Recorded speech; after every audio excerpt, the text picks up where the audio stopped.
So this tree is actually a rooted cutting, a female rooted cutting I got from Nearly Native Nursery one of the times I went to Georgia. Even though this winter was the most mild winter that we've had since I've lived here, yeah, almost all the Torreya that were in exposed locations like this one were just complete dieback. It's still alive. It's still got some green stuff, and it actually still has some growth starting to come up on it. But it used to be like this big. Wait, how big did it used to be? Like this big. And so how old was it? When did you put it in? Well, I mean, I put this one in the ground about 3 or 4 years ago. Probably 3 years ago. And it was it's pretty much full sun here. Yeah. We're late in the day. Yeah, I mean the sun comes from over there, and yeah, so I mean this is later in the day, but it's generally full sun. The only thing that this actually had in previous years to go wrong with it was the deer came by in the winter and ate it. They actually, since this is a rooted cutting, actually it doesn't seem like the needles on it, they're flatter and less spiky. So the deer just come through and eat it without a problem. Now, I hadn't heard that before. A rooted cutting doesn't have a spiky...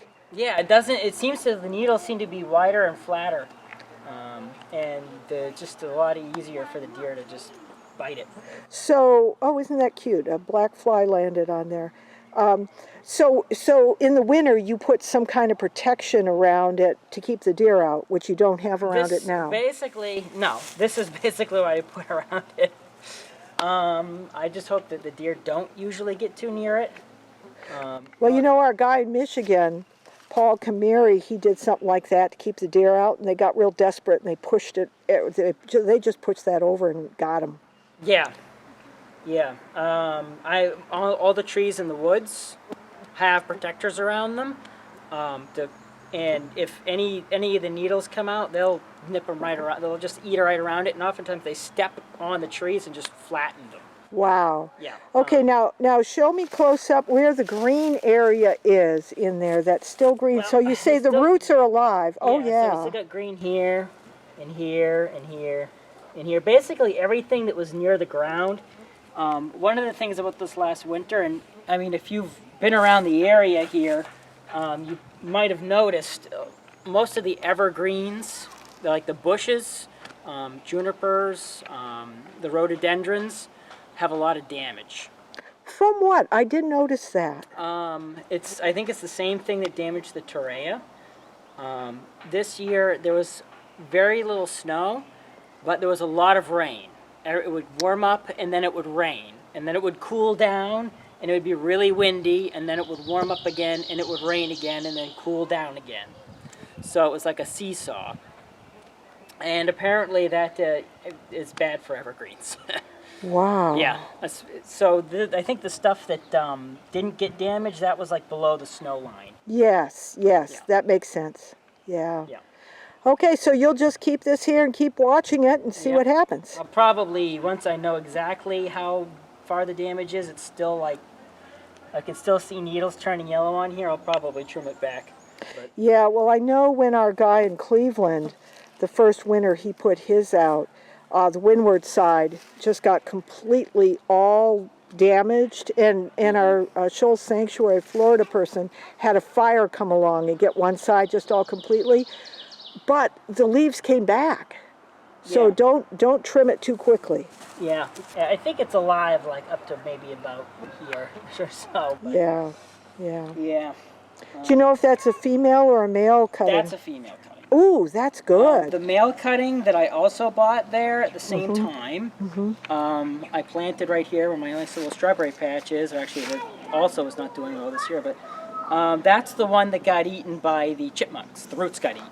The roots. Yeah, they were, because the soil here is all really soft. They were just digging around underneath and ate all the roots. Of course. You know, that's one thing we've learned is you never want to plant a Torrey in soil that's greater for burrowers than the usual surrounds. Yeah.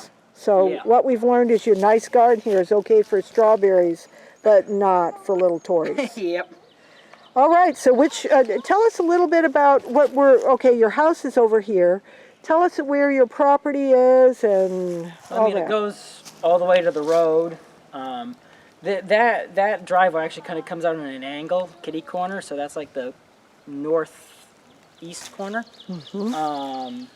And then it's about 400 or 500 feet down the road, and then like 1,200 feet back.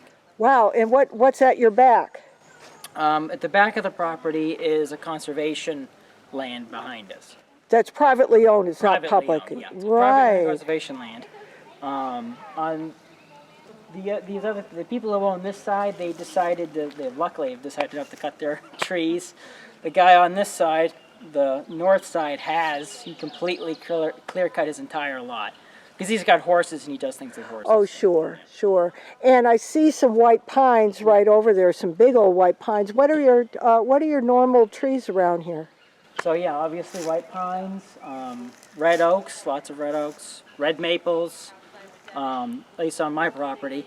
I mean, there are other things around here. You find a lot of like sugar maples. I don't have many of those. I have one. One little one. one little sugar maple. I can show it to you in the woods. I planted a Torreya near it. Good. Because Acer, genus, and Torreya have the same mycorrhizae. Yeah, I mean, I have lots and lots of red maples. So that's really good. Yeah. And did you say you had some tulip tree liriodendron here? No, I don't have tulip. I have poplars. Poplar tree. There are tulip trees that grow. I've seen them in the area, but I don't have any on my property. You mean like you've got populous cottonwoods? Yes. Yeah. Okay, because you know what's called yellow poplar is a magnolia. Okay. So, yeah, it's a common name problem here. Okay, and so you've got oaks, you've got some white pines mixed in, and well, let's go see what. Oh, look at the little black fly. Yeah, they're again. everywhere. It came black fly season. Yeah. All right, let's continue. All right. So why don't we go back to the one that I got from Jeff? Okay, will do. Yeah. So let's go that way. So this is the tree I got from Jeff in North Carolina. This is a seedling that he had. He grew it to about this big before I got it. After I got it here, the next spring I planted it straight in the ground, right here. It actually, before this last winter, was about this tall, but it's died back a lot. Most of the dead needles have already fallen off of it. So this is pretty much all what's left is still alive. It basically had the same problem as the other one, although not nearly as bad. So that's good. But this is an actual seedling, unlike the other one, which is a rooted cutting. So there might be a difference there. Anyway, so this. Well, they're both full sun. Yeah. And this one you're on a slope here, so there's never any problem with waterlogging here or anything. Yeah, I mean, it also helps that this one's in my lawn, and I mean, it's not very good at the moment, but I irrigate it and, you know. Oh, you do? Yeah. Did you irrigate that other one too? Yes. Oh, yes. Okay. And do the chickens bother this at all? A little bit. Sometimes they nip the ends of the needles and stuff, but they don't like peck at it and eat it or anything. This one got a little bit of deer browse in the winter, but not like the other one gets. Right. And the protection you have on it there is. I put these here on these trees just basically so people don't step on them. Right. And to keep people and animals from stepping on them and breaking them. Right. Yeah, so, you know, if they like to sled down this hill in the winter. My kids do, so I didn't want them to accidentally run it over the sled or something. Right. Yeah. Right. So what's your prognosis here in terms of how it's going to do? Well, I mean, I think this one will recover just fine. This one will. I think it's a good spot. The other one, I think it's going to struggle to come back. Right. Are there any basil sprouts on this one? I do believe there are, although there's a lot of grass down here. Yeah, I'm going to go on a close thing, and so if you can find any basil. There's some here's a little one right there. Okay. There's some in the woods, actually, that are nearly dead from this last winter that actually have some pretty good sprouts on the bottom. Okay.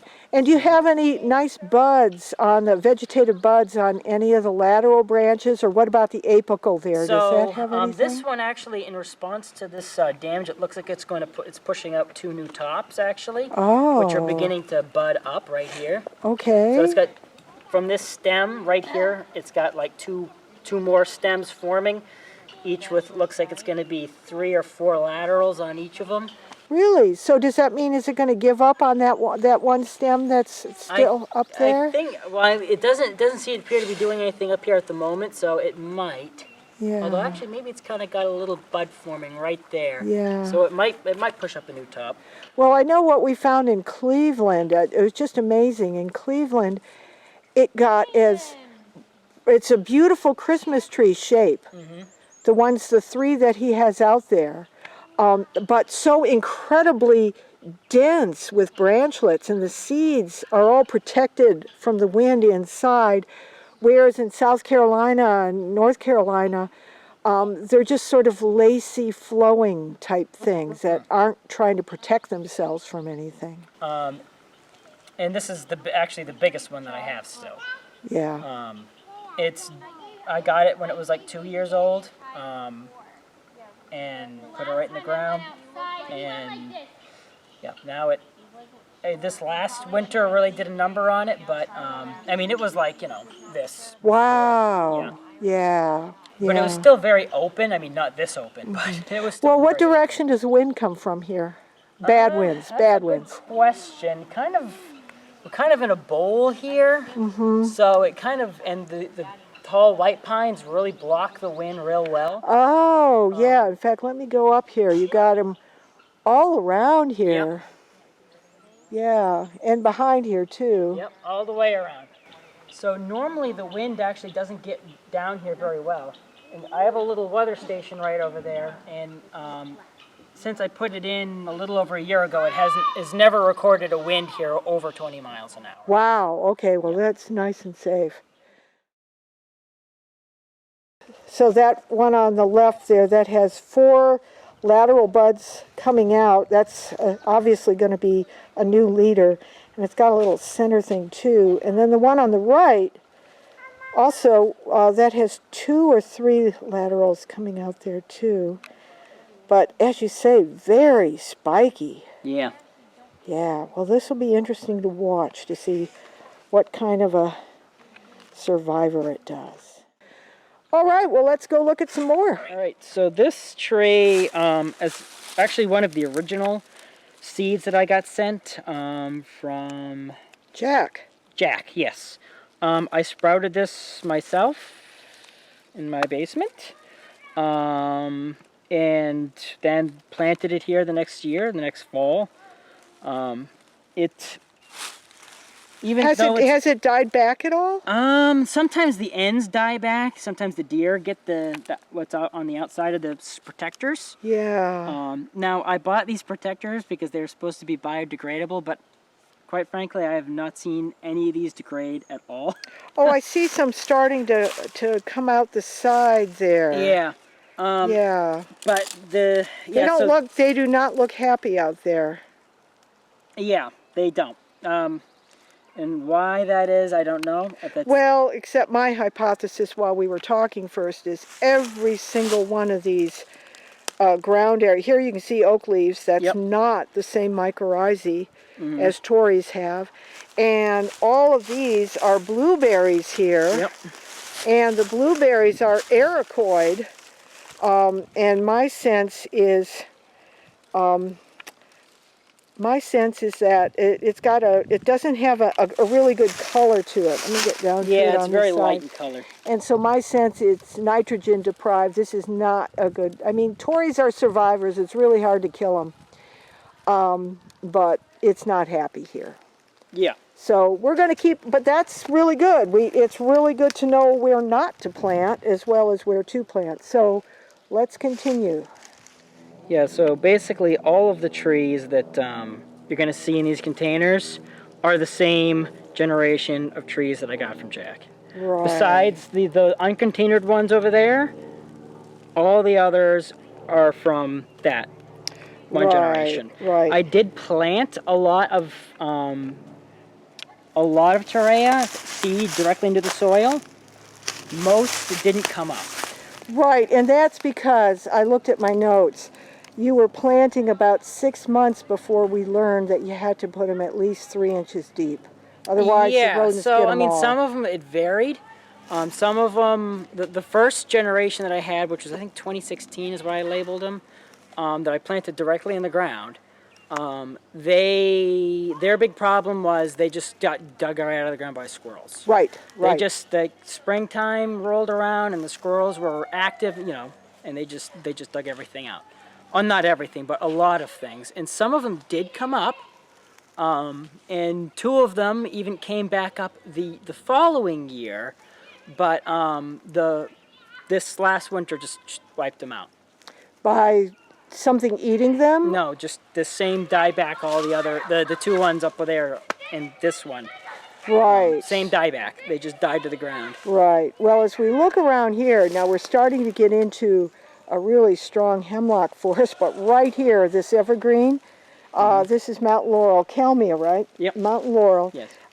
Family Ericaceae, as are these blueberries around here. And so this is entirely ericoid mycorrhizae, and this needs the arbuscular kind. But, oh, it does, look at this, we do have, we got a maple right here. Yeah, a little So red maple. in theory, this little red maple, oh, and here's another one over there. Oh gosh, yeah, look at this. And there are some, also, American chestnut right here.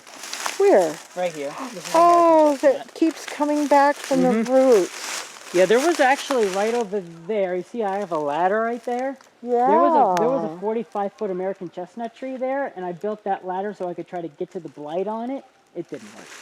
It died before I completed my project. Yeah, Whoa. unfortunately. So when you bought the property, there was a 45-foot tall American chestnut tree right behind And was that it producing seeds? Not yet. But Okay. but I have actually collected many American chestnut seeds from local American chestnuts and planted them. How- I can point out later some of the seedlings that I've got growing in the back. Really? Yeah. So does the American Chestnut Foundation know about that? Yes, I let them know about Good. these trees, Good, yeah, because I know a number of Torreya Guardians cooperate with the American Chestnut yeah. Foundation. Yeah, they've actually collected a few trees in this area. Good. There's a lot of American chestnut here, but I mean, as you can see just looking at that one, they still get killed, but Right, right. but you know, they come back. Yep, yep. All right, so where do we go to next? Let's go this way, I guess. Okay. All right, so this one I just kind of, because you notice a lot of trees, they tend to like grow on these knolls. Yeah. I wanted to see how well a Torreya would do. Yeah, look at this. This is a swamp with all yeah. this sphagnum. And this is in the woods here, so this one has very little damage that the other ones had from the crazy winter. But it is alive. It is very yellow. It hasn't grown a whole lot since I planted it here. Again, this is the same all of these are going to be the same generation. Yeah, everything in that kind of a container. Yes, Yeah. everything in this kind of container. Yeah. The others that are not this generation are the little flags that I planted in the ground, and none of those have survived. Right. Well, this is, you see all the ferns, all the sphagnum moss. This is a hemlock swamp that's got some, you can see some water running over there. There's some water running in there. You see how open it is because it is a swamp. There's water running in there. And a really big pine was back there. We've got some hardwoods. Here's a red oak right here. Oh, and you might remember the pipeline. Yes. It originally was going to go right through here. Go right through where? Here. Right here. You're kidding. No, this is where it would have been. On your property? Yeah, it would have gone from that way, that field over there, and Yeah. gone south that way. Oh right my here. God. A gas pipeline. Yes. What diameter? Well, that one I think was going to be a 24-inch. There was going to be a lateral off of the main line. So they're going to have a 36-inch Right. main line that was going to run through town west to east, I believe it is, and they were going to have a lateral that was going to come off it, and it was going to meet up with another one of their main lines that exists pre-existing down in southern Massachusetts. Yeah. And it was going to cut right through here, Wow. Wow. but we stopped it. Yep, yep. Okay, well, I think we're pretty good at being able to rule out No huckleberries and laurels, wrong kind of mycorrhizae. Yeah, No hemlock swamp full of sphagnum. That's not a good. I mean, these things are survivors. They might survive, but let's continue exploring. Where do you want to send us to next? keep going deeper into the woods. All right. Okay, we just came from in there, and now we've walked into a hemlock grove without any water on the bottom. And the hemlocks have all grown over and blocked all the sunlight out here. So it's killed everything else, so it's just completely open. I mean, over there where there are no hemlocks, you can see all the mountain laurels taking over. And once the hemlocks get up tall enough, it just kills all the mountain laurel underneath it. Wow. And the mountain laurel is native here, Kalmia. Yes. Golly. And the deer won't eat them. Yeah, they very seldom eat them. I have seen them eat them, but only in the heart of winter when they're really desperate. Yeah, okay, and there's that big trunk in the center. That's a big white pine. Yep. And it looks like you got some topography going up here that's got some hardwoods back there. So do you have anything planted back there? Yeah, let's go that way. Okay, let's go that way. Okay, we just came from back there, and now we're still in the evergreen hemlock forest, but there's a deciduous there. And here we've got an opening where the neighbor inadvertently cut trees and shouldn't have. But this Torreya is not up on the slope there. Yep. It's very close to The water table here. and it didn't survive. Okay, so this is the same group. And I looked inside. It's totally dead. Nothing is coming up from the bottom. You know, something that's interesting, when we go to the front, I'll show you the things that happened there. This tree only died this last winter. I had other trees which didn't survive a whole year, and that actually was kind of the opposite conditions as this. It was like high up, dry, there's lots of white oaks. So it's like the opposite of this low, wet area that's all, you know, shaded with evergreen. But those actually died earlier than this. Okay, this is a witch hazel here, and this is about the biggest witch hazel I've ever seen. Here's my hand for scale. Porcupine eating down there, and somebody eating off the little ones here. But here's a good look at all the mountain laurel in this area. But look at the spread of the canopy of this witch hazel. That is just beautiful. Okay, Dan, you just taught me something about what I'd viewed as bad color here that isn't as bad as I thought, of that white area. Yeah, right in here, the spotting. That spotting is caused from ice. Usually I notice that it happens in the fall. So when it first starts going below freezing, you have the morning dew, it condenses on the needles, and then it freezes. And that's, I've noticed, where most of that damage seems to occur. Right, whereas look at the laterals lower down, don't have that. Yeah, the needles down here at the bottom, they're pretty much free of that.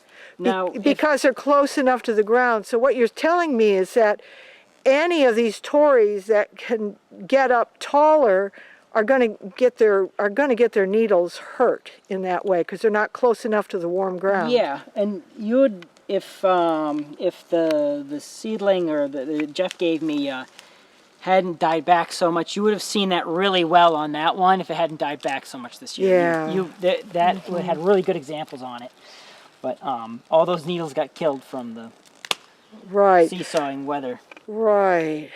Okay, so we're here, otherwise in what's that, a red oak right through there? Yeah, well, these are mostly oaks. Yeah, so we've got, you can see all these old mountain laurels. Some of them are red maples. But we've got some, as I look up, we've got, this is really nice. This is a deciduous canopy, so except for all the ericaceae laurels around here, I would have, and because the ground here isn't as wet, I would have considered this a pretty decent place. Yeah, with this particular tree, like I said, it's had a lot of, it's been beat up by the deer really bad. That's its problem.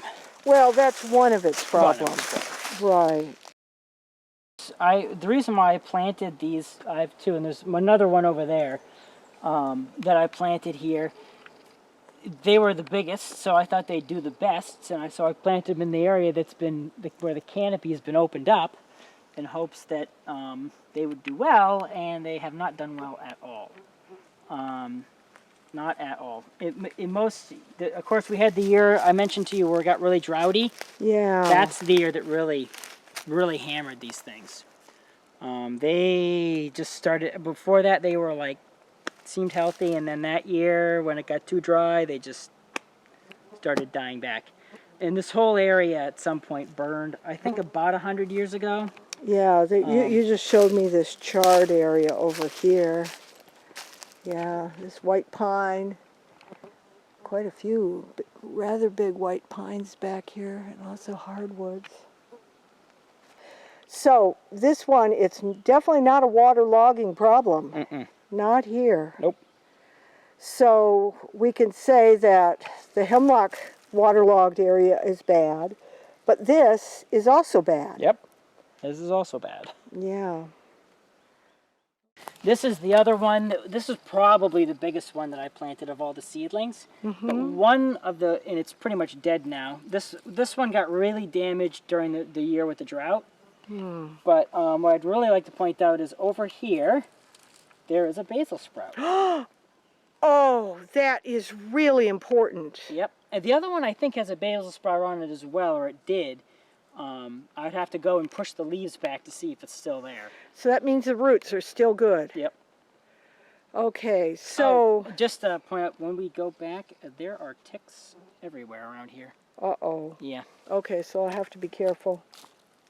Okay, so this is our last one here, and we came from... That way. over there. Where are we going to go to next? We're going to go that way. Okay.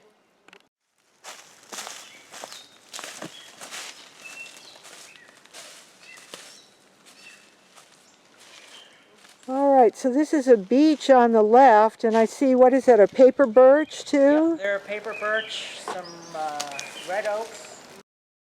But yeah, I think this one's going to die. No basil.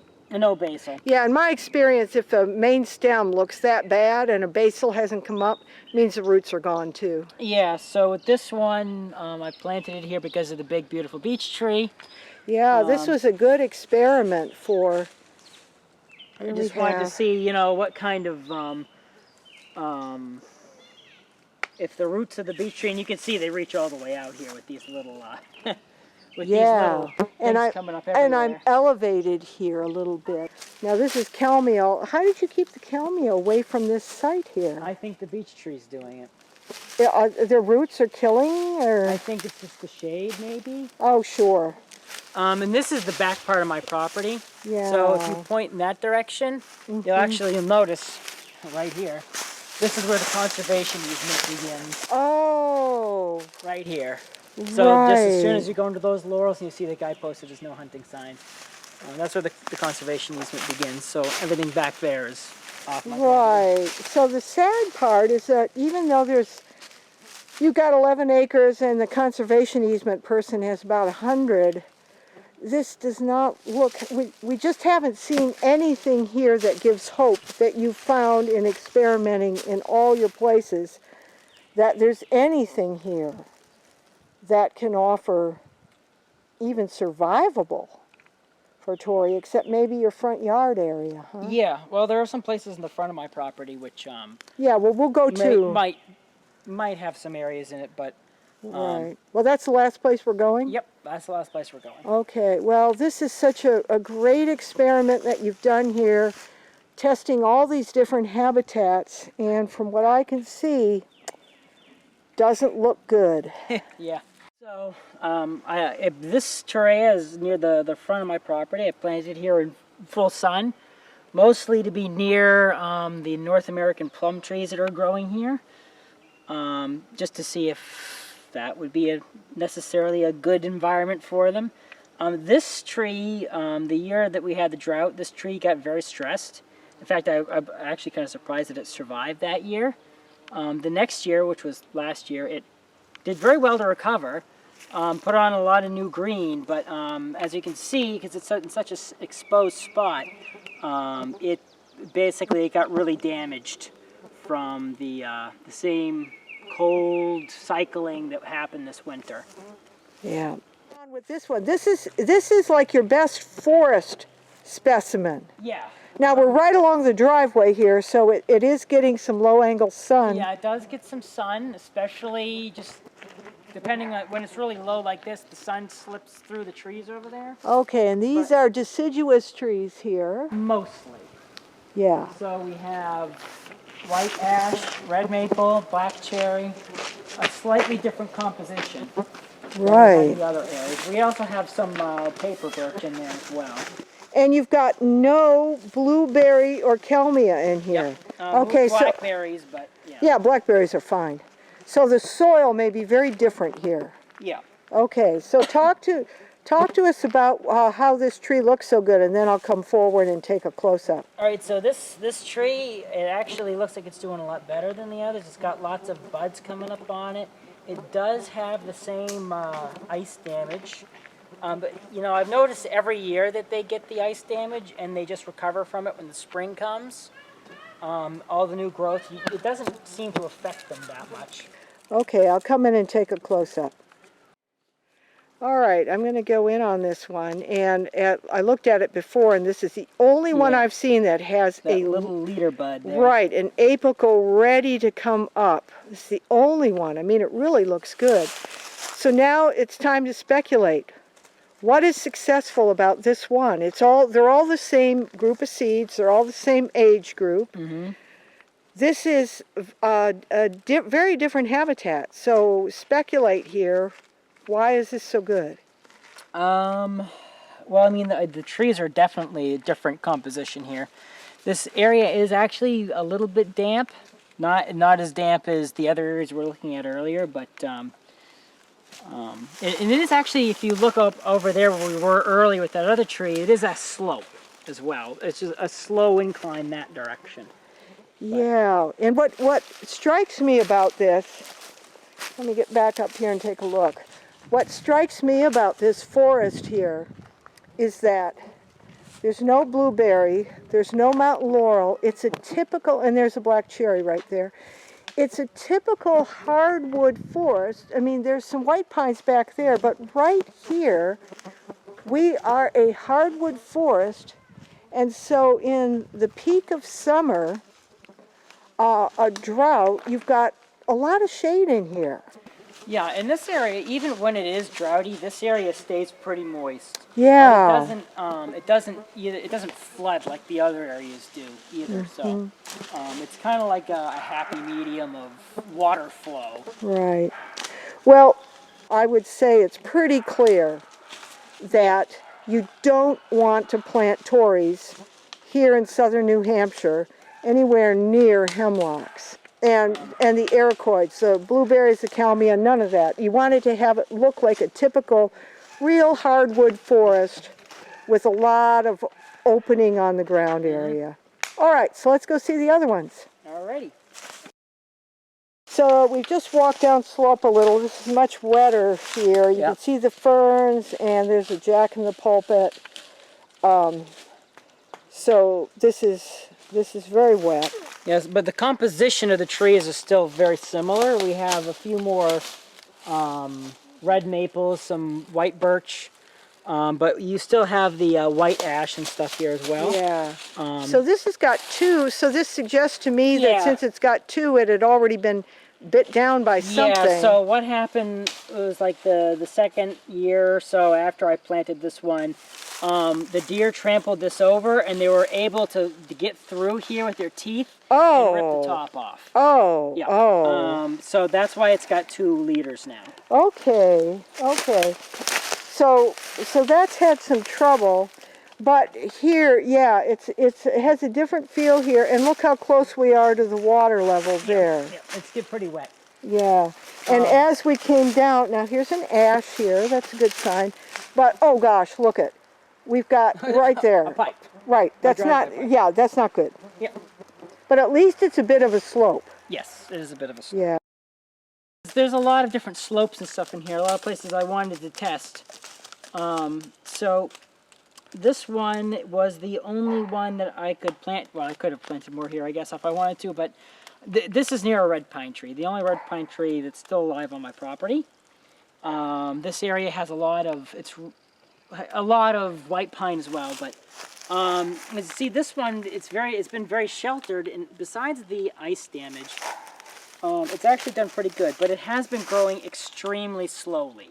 Right. Well, let me take a look up here. Oh, this is nice. I've got a little red maple right here, so that's good for the mycorrhizae. Well, if you face this direction, this is actually kind of a different area where I have lots of white oak. Right, but right here in the canopy, Yeah. we've got, here's the red pine, the one red pine, but then a lot of white pine back there. Yeah. And the sun is setting off to the left here, so this is looking north. But yeah, this is the way I always look at Torreya, is that it's an evergreen sub-canopy beneath a deciduous canopy. Yeah. Oh my gosh, that's a gorgeous, what is that? That's gray? white birch. A white birch. Yeah. Wow. Yeah. What's nice here is we are way high above the water level at this point. So I mean, actually this whole area is kind of at the headwaters of like a river system. So you'll get areas that are suddenly dry, and then other areas that are suddenly wet. Okay. So there's a lot of wetness up over here, because that's kind of like where all this kind of like goes into like a little valley over here, Yeah. where all the water wants to go. Right, but with all these big white pines, not on hummocks, this is a nice dry area. Oh yeah, definitely. The soil here is usually dry. Okay, in this area. let's continue. Okay, so this one here. So you said you saw no apical coming out, but you saw a couple buds. So there's a couple of lateral buds coming right there. Yeah. And Also, then we on got the our other branches side. completely out of the thing with no needles. But yeah, so this area is just full of Asian bittersweet. Which is an invasive. Invasive species just all over the place. And why is it so open here? What happened? It's because of the Asian bittersweet. Oh, It kills everything. Oh, really? Yeah. Because this is really bad. Yeah. I'm looking around here. Oh, gosh. Yeah. We do have some ferns. Yeah. Okay. So we have those ferns that you pointed out earlier. This area is continuously damp. Okay. Okay. But so it never dries out, but there's never like standing water in here or anything. There's the part that's coming out low. Yeah. Is still, that looks good. Does it have a little bud coming out of the tip? No, not that one. Okay, so all it's doing is photosynthesizing. Yeah. So the tree got to this one though. No, the tree. The deer got in here and got into this one a little bit. But they didn't get this side branch that came out. They didn't get that side branch, but there's some damage on this side from them. And actually the year that there was a drought, this one got drier than. I mean, like I said, it's usually damp in here, but we didn't have rain for like 3 months or something all summer. It didn't rain from May until September. Oh gosh. Yeah, so, I remember that year. Yeah. And yeah, so a lot of the needles you see that it lost. Yeah. Those branches didn't come out. Okay, so this piece of the branch didn't exist yet. Yeah. So it lost all of its needles, and then the next year, last year when it came back, that bud at the end put out this. Wow. Yeah. Okay, so it's a survivor. Yep, it's a survivor. Okay, so this one, you're just going to have to, if it keeps surviving, you're just going to have to weed whack. Back, yeah. So there's actually one other important thing I'd like to point out here. Okay. And that's this little flag right here. Okay. This is the location of the only Torreya that I planted as a seed in the ground that not only came up, but came back the next year. And survived for more than 1 year. What do you mean it came? You mean it got totally eaten the first year? It did get totally eaten, yes. Okay. It got totally eaten by the deer. The deer came through and they ate everything in here. It's dead now, probably from this last winter, but it did survive for 2 or 3 years. So we're looking real close at the dead stems here. Yep. So this was the original one that came up the first year, and actually did really well the first year it came up. But then the deer came through and they ate it. Ate it right to the ground. As you can see, it's just this little nubbin that they left behind. It had no green on it at all. And then this came up the next spring. This one, it was alive and well all last year, and then it got killed by the winter cold. But this one actually, this stem actually came up, you can actually kind of tell that it was thicker and nicer. So probably when it pushed this one up, it just didn't have enough energy. Yep, yep. This is the only sugar maple. Yep. This thin stem right here. Yeah, it's pretty thin. So, and they actually, you'll notice if you've been looking around here, the red maples, the leaves on them are still small. The sugar maples leaf out earlier. Okay. The buds break later, but the leaves come out earlier. Okay. Which is interesting. I think it's because the red maples flower early. But all right, so this is this is definitely not too wet here. This is nice. Yeah. Well, I mean, we just get a little bit of road runoff here, I think. But so this is the Torreya. This one was small when I planted it. You know, I had a mix of Torreya to plant, so I just planted them in mixed locations. So this one, I mean, it's not as damaged as the others, but it just isn't doing as well. What's that on the center? Can you pull off? What is that? I think it's like a leaf or something that... Is there a bud? Is there an apical bud that wants to burst? It kind of looks like there is. Can you free it? I don't know. I have to scrape at it with something. I think there is a bud underneath that. Well, it'll be able to come through, but yeah, this one doesn't look too bad. It's just tiny. Yeah. Another thing that's been growing, that grows around here is Virginia creeper. It's just starting to come out now. But there's lots of Virginia creeper growing around in here as well.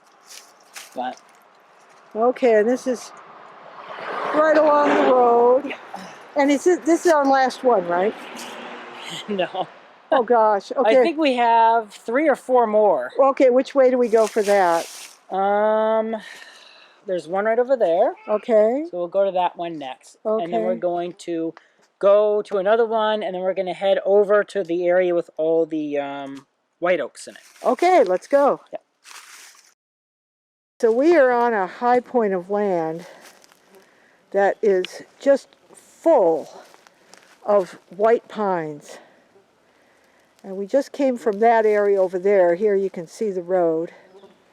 And there are a couple of cherries and here's red maples. Yeah. Striped maple. Okay. Oh, okay. A couple of black birch. Oh yeah, look at this. Okay, so we got a red maple right here. So here's the canopy, but it is really evergreen in here. And so let's take a look. Yeah, so the soil here is generally very dry. I mean, when I dug in, this is some of the driest soil that I dug in when I was planting these things. But it's done pretty well here. It just hasn't grown very much. It still does, of course, have the pretty universal spotting on the needles from the ice and stuff, but and it's just growing really slow. But it did not really get damaged at all from this last winter, that like the others did. So one of the things, actually, when it's really cold and windy, I don't know how these trees take it. When it is, you know, negative 15 degrees Fahrenheit and the wind is howling, and you can see the tops of these trees just going like this in the wind, and they just never get damaged. Wow. So they're really tough to cook. They are tough, yeah. Okay, point to where we're going to next. Okay, so we're going to go down there. All right. Let's go before the mosquitoes get out too much. It's getting late. This is a damp area, but one of the main reasons why I planted a Torreya down here is because I wanted to have one near a yellow birch tree. This is one of the bigger yellow birch trees around, and it's not just down in the water like almost all the others that I've got. So let's take a look at the tree down in here. This one actually isn't, I mean, it's got some bug damage, I think, but besides that, it's doing pretty good, in spite of how wet it is down here. All right, let me see. So, you see it's got the ice damage to it. And this damage, it was done by bugs a couple of years ago, I think. Bugs? What do you mean bugs? So I've seen some bugs that will actually bite on this stuff. Really? Yeah. They don't eat very much of it 'cause I don't think they like it, but I saw Katie did actually. Oh well, that's just a stupid katydid. Yeah, probably. and it's just got. I haven't seen this before. This smells really different. Yeah. Yeah. Okay, so I'm looking at the center. It doesn't look harmed down there, but what we often find in the northern states is that it'll only put out an apical bud every other year. Yeah. So and that instead it'll work on the laterals. Yeah. So the only Torreya that I have that I've seen it sometimes put out 1, even 2 segments of apical bud in a year is the tree that Jeff gave me. Oh. That's the only one. Yeah. And have we seen that tree yet? Yes, that was the first one we looked at, or second one we looked at. Oh, but then it got really hit by something. Yeah, it got hit by the winter. Winter. But yeah, besides that, that thing will put out 2 liters a year. Okay. Back when it thought it was still at Jeff's house. Yeah. Well, no, it's been in the Okay. ground here for like 3 years. Okay. All right. Wow, what's over on that slope going up there? Up there, that's all the white oak and chestnut oak. Really? What's all that shrubbery in there? That's mountain laurel. Oh, Yeah. Kalmia again. Yep. Okay, problem. So we have one little tree to look at on this side of the swampy area, and then we're going to go over there. Okay, so which way are you going? We're going to go over here. Okay. All right. Down in the damp area, and this tree I believe is dead. Okay. We've just come down from the white pines up there, and we are down into not only a standing water area with moving water, but you put it right into the sphagnum moss there. And that is dead, dead, dead. Yeah, and actually the main reason why I planted this here is because right there is an American elm tree. American elm, I An thought American elm. the American elm always died. They do. There's another one in there. It's a little bit bigger than that, but I haven't seen them too much bigger than this. Okay, and then they die back, just like the chestnuts. Yeah, and if you look at these, you see they're not very healthy. No, no. But I tried to get it as close to that tree as I could, but you see it's in there, so Yeah. this is as close as I could get. Okay. All right, where do we go next? We're going to go back around up to there, which is a much drier area. All right, so here we are. This is actually higher up. We have a bunch of white oak and chestnut oak behind you. So this area is really dry. I wanted to see what would happen if I planted a Torreya up here, and nothing good. This thing died the second year after I planted it. It tried to push up a new stem the year that we had the drought, but obviously this is already a dry place, so that stem just shriveled up within a month. Yeah, so it just completely died out. The container is still here, but yeah. Yeah, okay, because here we are, and so there's you can see the water area over there, so we're a little bit above it, but the point is that we are on the top of a little ridge here, so there's nothing draining into the top. Yep. So that means that when things get dry, the Torrey just didn't have its roots far enough down to do anything. Yep. Okay, the last one, finally. Last one, finally. Okay, so this one isn't doing so well. First tell me why you planted this one here. So if you look right over here, this tree is a large striped maple tree. Oh yeah. Very big for Very striped maple. So I characteristic. just wanted to see, since it's another Acer species maple, I wanted to see how well Torreya would do near striped maple. So that's why I planted it here. Now a lot of the needles have fallen off of this one, but it does kind of look like it has a bit of a bud. This one actually got browsed by the deer several times, or they were able to get in there and actually nip stuff out of there, do a lot of damage to it. Okay, I'm going to come in close on it and do a top down. And if you think so it's right wait, there, let me get close a here. little pointy thing right there. You think it's actually got I think that's a something? bud. Okay. I think so. Okay. I mean, I'll be able to tell later on once it gets a little bit bigger, but Yep, it doesn't look too healthy. I can't, okay, first of all, it's all gray around it. And if it's a bud that's planning on doing something, it would either be a light brown or already a green. And that's just gray. It's got some green on it. Okay, well, you'll keep watching Yep, it, but I'll keep an eye on overall, this is not a good one. Nope. Okay, so we are just about, the sun has set. I think it's time. Yep. Do you have any final words here for what your sense is for other people who live in New Hampshire?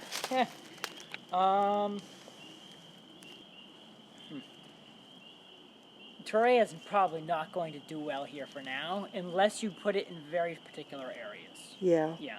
Yeah. Yeah. Okay, well, Daein Ballard, thank you so much. It's May 18th, I think, Yep. 2019, a late spring here, and we're listening to peepers now. The black flies have gone away, but the skeeters are coming out. Yep. All right, thank you.